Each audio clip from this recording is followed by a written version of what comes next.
Hey, you all, welcome back to our reading of the book of Matthew. We're going to be looking at chapters 5 through 7 in this video, and we're going to do it again the same way. We're just going to give some tidbits so that you can go and read it on your own. But we will recognize that the theme of the book of Matthew is two kingdoms. We have a choice of which kingdom are we going to live in. Are we going to live in the kingdom of the world or the kingdom of heaven, the kingdom of Jesus Christ? And so that's how we're going to be looking at this book and remembering that we just came out of two chapters in which Jesus just began his ministry. He showed up with John the Baptist in chapter 3 and had the baptism. Chapter 4, he had the temptations and began his ministry. And so now in chapter 5, we have what's the kingdom look like? Chapters 5, 6, and 7. This has to do with what are kingdom ethics. How do we live in this kingdom that God and Jesus now has instituted on earth? So, to look at that, we're going to take a couple of different sections. The first is the Beatitudes. So let's look at that for a moment. Blessed are those who mourn. Yeah, no, I don't think so. That's not what I feel like when I mourn. I do not feel blessed.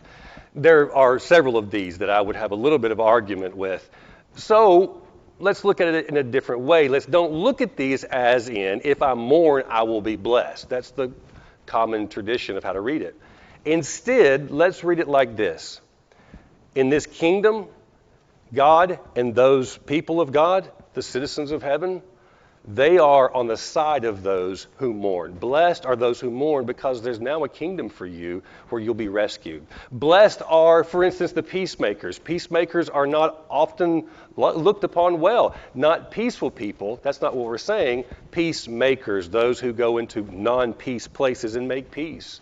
And God said, now there's somebody, or Jesus said, now there's somebody, a kingdom for you.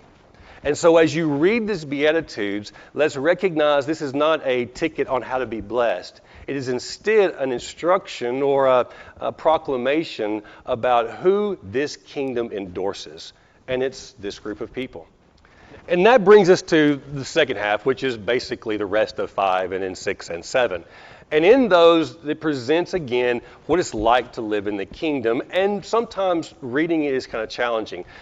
Look at 5:21 through 26. If you read that, and you can pause it and then come back if you want to, recognize I'm always angry with somebody. I always have something in tension with somebody else. Does that mean I can never give an offering? Again, these are not instructions on how to live in the kingdom as much as they are a prophetic notion about how God structures the kingdom. So, in this world in which we have these vicious cycles of us getting into it with one another and never being able to reconcile and those sorts of things, God says in this kingdom there's a way to inject something else into the conversation. And it's God's mercy and God's grace and God's reconciliation. That's how we do it. So go reconcile with those who have something against you and then come back and do the beauty of worship because you've seen now how good reconciliation is. So recognize as we read this section, what we're doing is finding ways to inject goodness into a world that is in a vicious, vicious cycle. And we know this is an important section because it's the very center point of the first part of the book of Matthew. This is the center point. It tells us what it's like to live in this beautiful kingdom of heaven.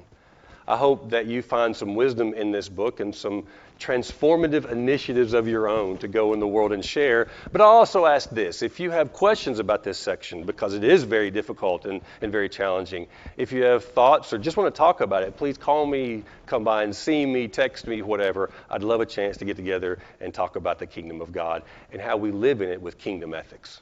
God bless and take care.